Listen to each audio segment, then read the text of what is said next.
Ayan, part 18 ay umaabot na po ng 1,000,000 views. Question mark po yan. At EDSI lang ang malakas. So kita naman po natin, grabe po ang pagmamaraton ng mga EDSI supporters. No? At nagtulong-tulong po ang mga kalingap serye or may kanya-kanya pong love team.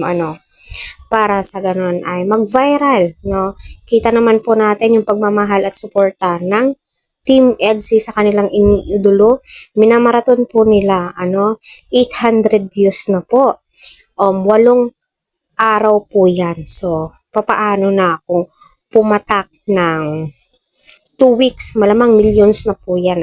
So, alam naman po natin na sinabi po yan ni Kalinga Prab na tulungan po natin na mag millions ang EDSI. So, totalin po natin lahat. Ang video ni Viancy at Eds ay umaabot na po, sobra-sobra na po sa milyon. Pero yung minimin lang po ni Kalinga Prab dito is yung isang video ay naway magkaroon ng 1,000,000. So itong part 18, ilang araw nito milyon na po.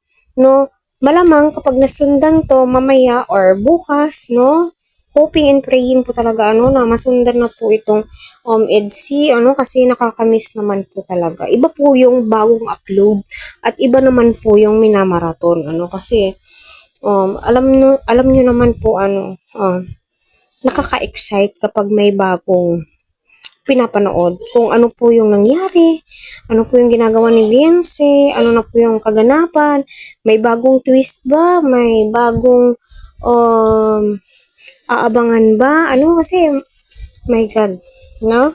8 araw na din po tayong nag-aabang, At saka, wag po natin isali ang Jomcar, dito sa comment section po natin. Iwasan po natin, kasi, my God, mahirap po, Mahirap magkumpara sa iba, Wag po natin ikumpara kasi iba-iba po yan sila ng strategy, di ba? Kasi mahirap pong ikumpara ang EDSI kasi iba po yung personality po nila, iba po yung way po nila ng papakilig.